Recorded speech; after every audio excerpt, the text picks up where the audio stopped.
نحمده ونصلي على رسوله الكريم اما بعد فاعوذ بالله من الشيطان الرجيم بسم الله الرحمن الرحيم هل يستوي الذين يعلمون والذين لا يعلمون. محترم اساتذه کرام او زما خوګو ګلالو بچو، نن تاسو ته ډېر اهم چې کوم دی نو ټاپک باندې خبرې کوو چې دا د هر معاشرې دپاره او د هر وګړي دپاره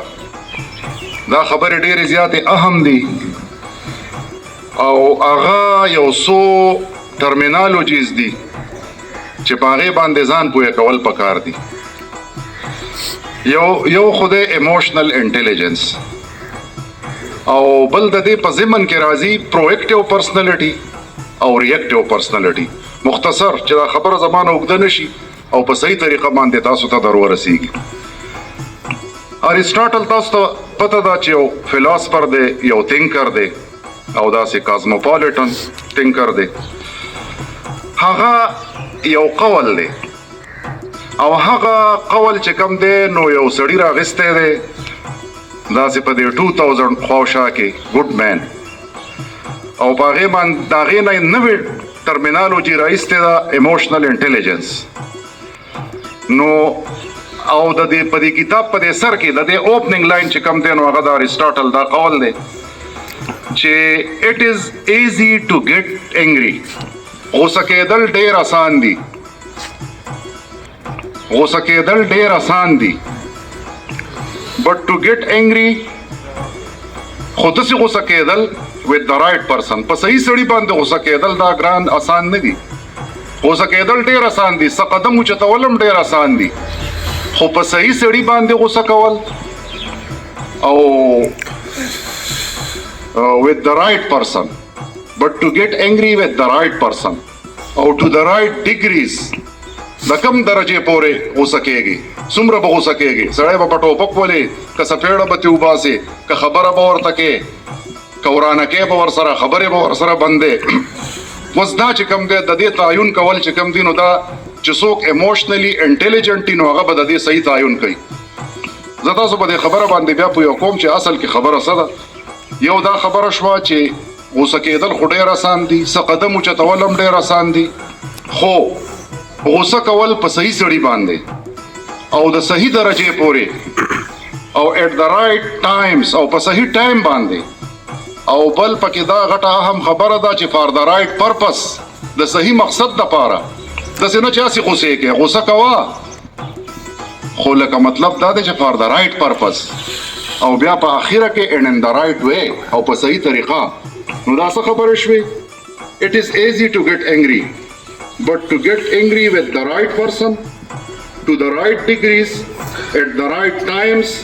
for the right purpose and in the right way. This is not easy, this is difficult and this is called emotional intelligence.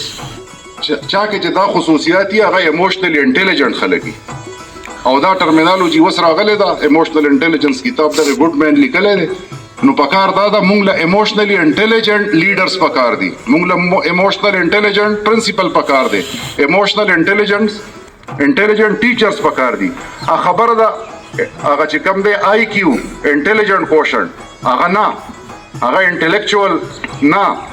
انټلیکچوال ټیک دی خو د انټلیکچوال چې کوم دی د انسان د احساساتو سره څه کار نه، د خپل دغه سره کاري، د خپل غرض سره کاري، د خپل لالچ سره کاري. نو دا پیغمبران، دا اولیاء کرام، دا خلک چې کوم دی دا ډېر ایموشنلی انټیلیجنټ خلک وي. او بیا خاص کر د پښتو دا کمې متلې چې دا چا ایجاد کړي دي لکه وایي داسې کار وکړه چې مار هم مړ شي او لاټۍ هم ماته نه شي. او پکې دا خبره هم ده که نه لکه اوس وایي زور د چمچکۍ نه لري او نیسي خاماران. صحیح ده؟ دا هم ګوره دا هم ډېر ایموشنلی انټیلیجنټ کس و چا چې دا ایکسپریشن ایجاد کړی دی. نو خبره دا شوه چې د دې ټولو هغه سر څه شی دی چې تا کې اخلاص وي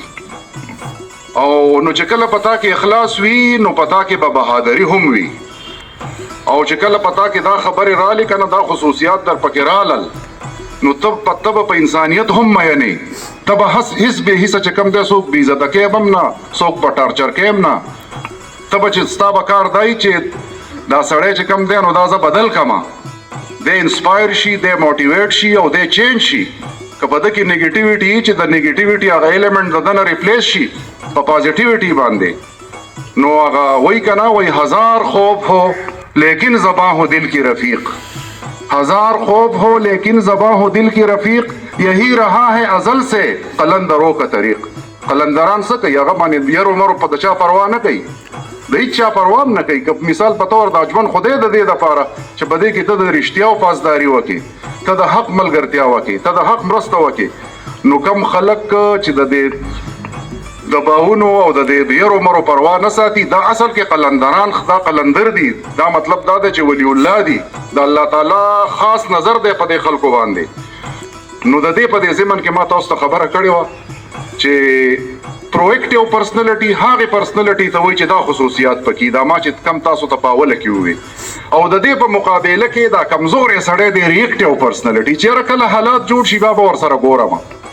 پرویکټیو پرسنالټي په دې خبره فوکس وي چې خراب حالات ته ډورا نشي زه د هغې دپاره داسې پیشبندي وکړم چې را نشي او که راشي نو په صحیح طریقه باندې به ډیل کول غواړي لکه هغه خبره داسې ده که نه چې یو کس و هغه ایموشنلی انټیلیجنټ نه و هغه ریاکټیو و هغه په دې خبره نه پوهېدو چې یاره حالات په څنګه ډیل کې نو په کاکروچ پرې راوغورځېدو نو چغې جوړې کړې و تاوېدلې شروع کړل او مطلب د دیوالونو سره جنګېدلې شروع کړل لکه مطلب د دا داسې ناشنا بل کس و چې ایموشنلی انټیلیجنټ و په هغه کاکروچ پاتې و هغه یې سم ونه کړه ټیشو پیپر یې راواخیستو او دا کاکروچ یې راواخیستو خپل ځای ته یې دغه کو ورسو نو خبره داسې ده چې مونږ کم از کم د ایجوکیشن سره د ایجوکیشن ډپارټمنټ سره تعلق ساتو ځان ته ایجوکیټډ خلک وایو زمانې مو شوې چې کتابونه ګورو سټډي کوو نو په کار دا ده چې دا خبرې نه دي دا موږ د خپل نوي نسل کې پیدا کړو لکه مطلب هغه خبره ده که نه چې زما یو شعر دی وایي دا بې معنې اوږدې قصې ختمول پکار دي دا بې معنې اوږدې قصې ختمول پکار دي او ښه په هنر سیند په کوزه کې بندول پکار دي نو بس یو پرویکټیو پرسنالټي شوه چې بچا کې ایموشنل انټیلیجنس وي او چې بچا کې نه نو هغه ریاکټیو پرسنالټي ده هغه به همیشه دپاره ردي عمل پیش کوي هغه کې به جیلسي وي په هغه کې به چې کوم دی نو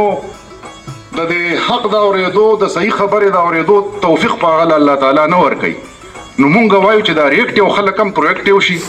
او دوی سوز والا خلق جوړ شي دل سوز سے خالی ہے نگاہ پاک نہیں ہے پھر اس میں عجب کیا کہ تو بے باک نہیں ہے وہ آنکھ ہے سرمے افرنگ سے روشن وہ آنکھ ہے سرمے افرنگ سے روشن پرکار و سخنساز ہے نمناک نہیں ہے دل سوز سے خالی ہے نگاہ پاک نہیں ہے پھر اس میں عجب کیا کہ تو بے باک نہیں ہے والسلام